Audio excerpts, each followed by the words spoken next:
All right. Happy Friday, everybody. I am Amelie Schaefer. This is Janine Suvak. We are Systematic Excellence Consulting. We help people pinpoint the problems in their business and then provide a solution, the best solution that that we determine is the best solution and the way forward for them and what to focus on next. And we have an agency where we place people in long and short-term contracts as project managers, integrators, and some VAs. So today we're going to talk about when you're hiring a project manager, what to look for, and then how to evaluate their performance. So a lot of times, Janine and I, we've discussed hiring and those kinds of things. And one of the things we mentioned is to do a test project with someone. With a project manager, one of the things that I think is so important about a project manager is how they communicate and interact with the team and with you. And giving them a test project to go off on their own and do isn't necessarily an effective way to evaluate if they're a good fit or not. So some of the things I want to talk about are when you have someone come in and it's the first time you're working with them on a project. We do recommend in that situation starting with 30-day or 60-day. You could go up to 90 days for just a trial period to figure out if they're going to be a good fit for a long-term working relationship. But picking a time frame, start and finish, having a project that is during that time frame, so you can really see, how they work from start to finish. Are things done on time? Do they stay within budget? Is the communication done well? And then after that, I want to discuss how do you evaluate, do you move forward with this person or not? One of the things, the reason why we're talking about this is Janine and I did a podcast episode. So on Systematic Excellence podcast, we discussed the roles and responsibilities and the strengths of project managers, what to look for, and then how where to look to hire them. So to get the full interview, you can go to our podcast. I put the link in the description. But I want to talk about, how do you figure out if this person is a good fit or not? Because really doing a test project isn't ideal. But let's say you have 3 candidates that are, they've filled out the application. They seem like they're good. What are some interview questions that you can ask? And Janine, I'll pose these to you since we're going to just have kind of a discussion about it. One of the things that we're doing is creating hiring a project manager package where we're going to give you the interview process, interview questions. We're going to give you, the checklist that you need to kind of run through, and then an evaluation of the person and whether they're a good fit to move forward after maybe that initial project. So let's just start with you have 3 people. Maybe one has experience, the other 2 they don't have experience, but they want to do this. So, but one of our things is focusing more on strengths than on if they have experience. So once they, let's say we have 2 different projects and we're going to bring 2 people on and let them do the projects. What are the things that we're looking for to see if they're a good fit for being a project manager? One of the things I wanted to throw on top of that list is that initial job posting and outreach, right? Because we always talk about, we hammer on communication and how important that is. And we're both super picky about people getting back to us, because that not knowing thing and not knowing in a timely manner just bogs everything down so much. And I would say just this past week, I was screening some things and I put in specific responses that I want in, please include in your cover letter and 3 things. And I put that at the bottom of the job listing because I want to know if they read the whole thing, let alone if they actually follow those instructions. So that's a test. And that's just because, if you've ever gotten a gazillion responses to a job posting, and the market's like that right now. There's a lot of people looking for work. That's a way to filter things out. It's like if they don't even read the whole thing and they don't follow simple instructions, they certainly are not the person that you're looking for, the project manager. Yeah. Whereas someone who, that's before we're looking at skill sets, right? And tools they're familiar with. It's like, I really want to work with someone who is going to communicate. And if they don't understand the question, but they ask me, I'm looking for that. Yeah.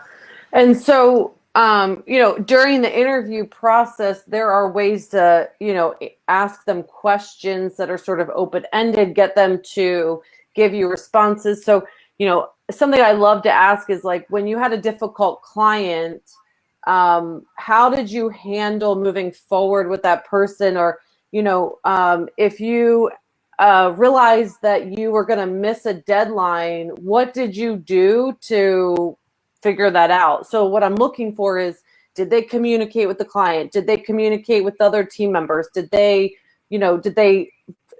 essentially fess up to the fact that like it was their mistake? Like, did they own up to the mistake and take responsibility for it? And I will tell you, one of our clients, we were doing the hiring process for an event planner, and that was a similar question. I asked a similar question. So we did the first round of interviews for the client, and I asked a question like, what about taking responsibility? I didn't specifically say responsibility. I can't remember the exact question, but what I was looking for them to say is, I take responsibility for the mistake I made. And out of like 10 people I interviewed, there was at least 3 or 4 of them where they didn't specifically say that they would take responsibility for it. And right away, that's a red flag for me, especially when you are the project manager. Ultimately, you are responsible for everything. So if someone that is on the team misses their deadline, like, you need to be on top of that. And it's as a project manager, like, it's my responsibility to make sure that that person knows exactly what they need to do, when it needs to be done. If it's getting close to the date and I haven't heard from them, it's my responsibility to communicate with them to make sure that hey, what's going on? Is everything okay? Whatever. If the deadline passes and I haven't checked in with them, that's my fault.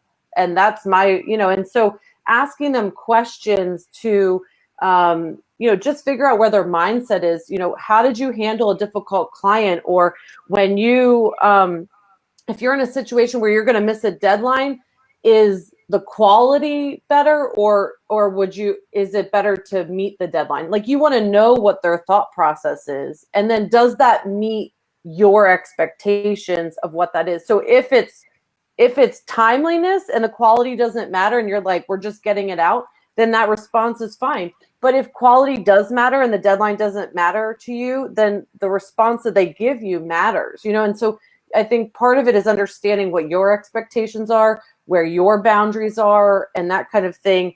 And then hearing what they have to say so you can find out. And if you do end up with 2 different people, it might be ideal to if you have 2 small projects, you can have them kind of do them, maybe one and then do the other, and just test them out and see what works, or hire one person for, the 30 or 60. Oh, I remember now. I was talking about when we were doing hiring for one of our clients, we were asking them questions that would, give them an opportunity to respond about how they deal with issues. How did they work with a coworker that was, not what that was difficult, or, and did they take responsibility for the mistakes, or, if deadlines weren't met or whatever. So I think that's really important. Let's now talk about how to evaluate someone. So let's say you're 30 days into a 60-day project, and you're coming up in 30 days on the end of the project. What are you looking for as far as, okay, is this person a good fit? And do I want to move forward with them? And so one of the things I will say is that you don't necessarily want to base it on, are they your best friend, right?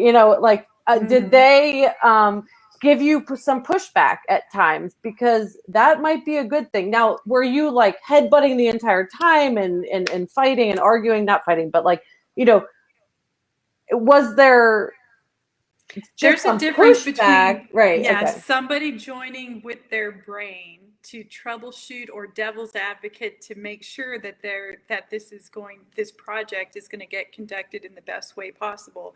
And they may have approaches that are different from yours. Right. That may or may not be better. Sometimes they're just different. They might actually be better, and you should be open to that. Again, you always want to hire people that are experts in what they do.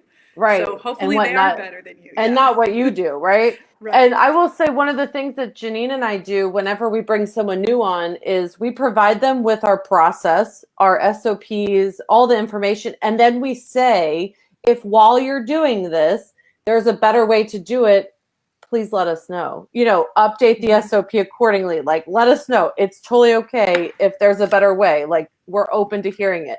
Here's the tool we use. If there's a better way to utilize it or we're missing something, tell us, because we're open to hearing that. That is one thing. It may sound obvious, but it's important to say it, and to say it often, right? Because they may not, you know, it's that initial onboarding, everything's going on, but it's important to remind it. I can say the opposite of that. When I was doing my surgery internship, the resident would end the day before they left and we were on call for the night with, okay, if anything comes up, call me. Calling me is a sign of weakness, and they turn around and leave. And that's how they ended the day. And that's what not to do. You know, it's terrible. So anyway, if it seems obvious, but you can't say it too much, really. Yeah. And so what other things are we looking for? So we're looking for, did they meet your expectations, and making sure that when you evaluate them on their performance, you also evaluate yourself on your performance. Did you provide them what they needed to get their job done? Did you set the expectations up front? Are they clearly set so that they understand what their role is? Because if there is a misunderstanding, the first person you need to look at is yourself and figure out, okay, did I tell them exactly what I'm looking for? Did I set the expectations? Did I clearly detail their roles and responsibilities and those kinds of things? Like, if you're looking for a meeting once a week, did you tell them that? And then, did you tell them that you're looking for an update via Slack on every Friday by 3 p.m.? If you didn't, and what you want, and you were just hoping, and what you want in it, and if you just told them, or you didn't, you were just like, just give me an update once a week, but you didn't put any boundaries around it or put any specifics around it, then you can't be upset if they didn't meet that because you didn't communicate it. So evaluate yourself. Okay, what did I set when we started the project, and then did they meet those? And then communication with the team. How did the team members, feel about it? Now, understanding that with changes, some people will feel some tension or static as changes, bring someone new on the team, but getting their thoughts and opinions about how it worked. Did you meet the deadline? Did you stay within budget? Did they communicate well with the client? Did the client feel taken care of? Now, if you are the client-facing person and your project manager isn't, obviously that's not something you can evaluate them on. But if they are, then you can. What else would we be looking for when evaluating the project? Well, I think the important point you had is about it's like the evaluation. You shouldn't be going into an evaluation going, I need to make that list of what I'm evaluating them on. That needed to happen at the start. And so what those expectations that should be, I'm doing this because they should be documented somewhere. That person, Google Doc. Should know what they're going to get evaluated on well before the evaluation period. And that should be the list that you just roll through, and you can revise it, according to the project, or again, with your self review before you get in there. And did you have to, did you provide them, or no, let me say it this way. Did you just step back and not say anything when you were having some frustrations, or did you correct them and give them the time to make the correction? Now, if you're in your mind, man, I really wish they'd do that, but you don't communicate that to them, then they don't know, and then they can't do that, right? Then they're just failing in front, in your eyes, but you didn't even give them the opportunity. So if you can correct them and say, hey, I realize I didn't tell you in the beginning, but I'd really like an update with these 5 things on Fridays by 3 p.m. Eastern. then they know. And then once they start doing it, now if they don't do it after you've told them and corrected it, then you obviously have a problem. And then they're obviously, maybe not a good fit because they can't follow directions, or, for whatever reason, they're not complying to what you've requested. Yeah, and unless it's your first time and you're building it as you go, you should have a template for them. Just here's the template, use this. Yeah, that's an easy way. Yeah, but if you don't, but you can just tell them up front. I mean, we like to have templates for everything as much as we possibly can. Anything that can have a template, we do try to, and we put it in 2 places, Google Drive and in our project management tool, just to help the process along.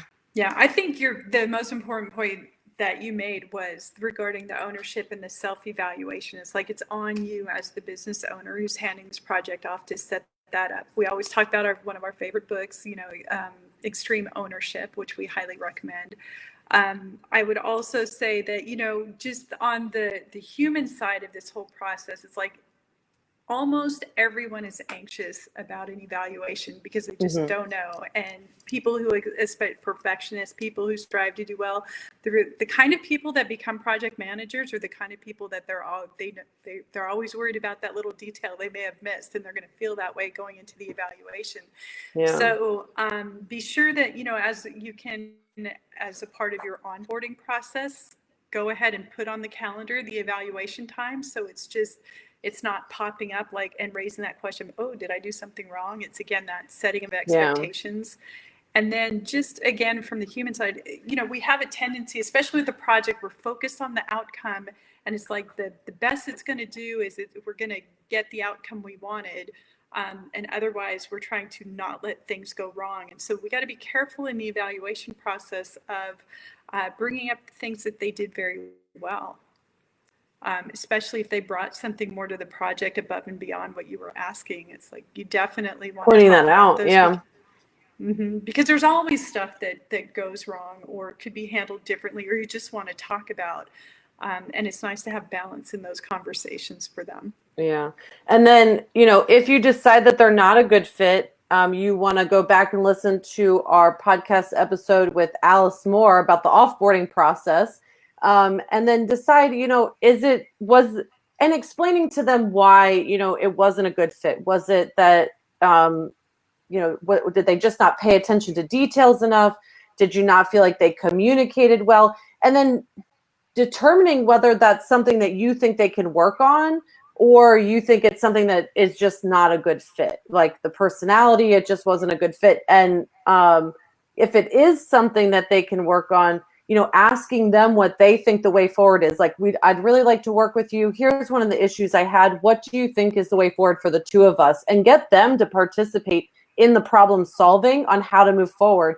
And if they're invested and want to work with you, they're going to come up with a solution and figure out how to make it work. It might have just been, if it is their first time doing project managing and it's just something that, that they just need experience doing, then maybe it's something that can be fixed. But if they don't come up with a solution, or they're not being proactive about how to make it better, then really, you understand that it's probably they're not that invested in working with you. But if they do, and you guys come together to have the discussion of how to solve the problem or the way forward, then for me, like personally, I'd want to invest in that person. Listen, if they're willing to work with me to figure out how we solve this, I'm going to support them and want to keep them on my team.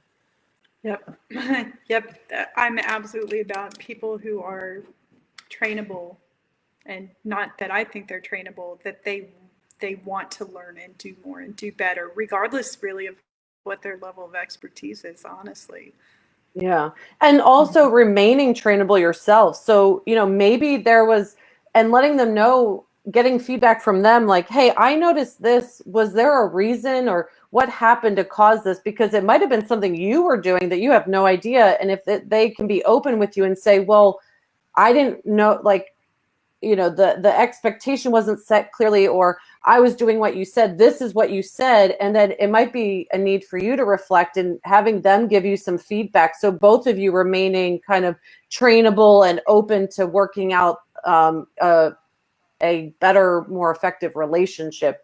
I feel like the project manager or the integrator, anyone in that role is just, they're so critical to the business. And they work so closely with everyone on the team, from the CEO to everyone else on the team, that they really need to have that sort of teamwork aspect, being open.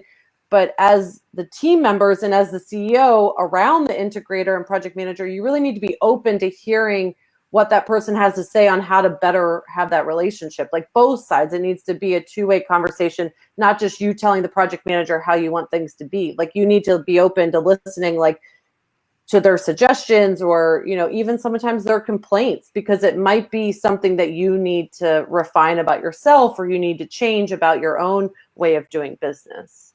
Yeah, but Alice speaks about that as well, with the, not only from the project manager point of view, wrapping it up with the team around these kind of things, but building in that debrief for you and the project manager of what worked, what didn't, what could we do better, because you know your business will get better faster if you have that kind of review process built in. Definitely.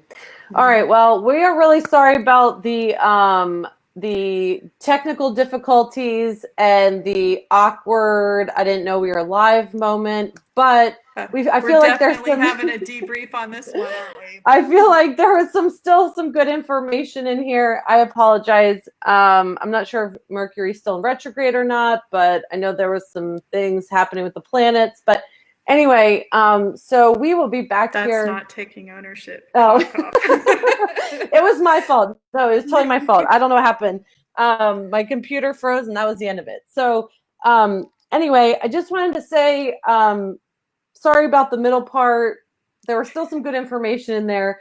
We're putting out hopefully in the next 2 weeks, we're going to put out a hiring a project manager packet to help people, refine their interview process, bring people on, and then do the evaluation afterwards. We'll make sure that we make a post about it so everyone knows. You can check out, if you're watching the replay, give us a hashtag replay. You can check us out on YouTube. We do put these lives there. And then also, if you want to hear the full interview about the project manager, please listen to episode 21 of Systematic Excellence Podcast.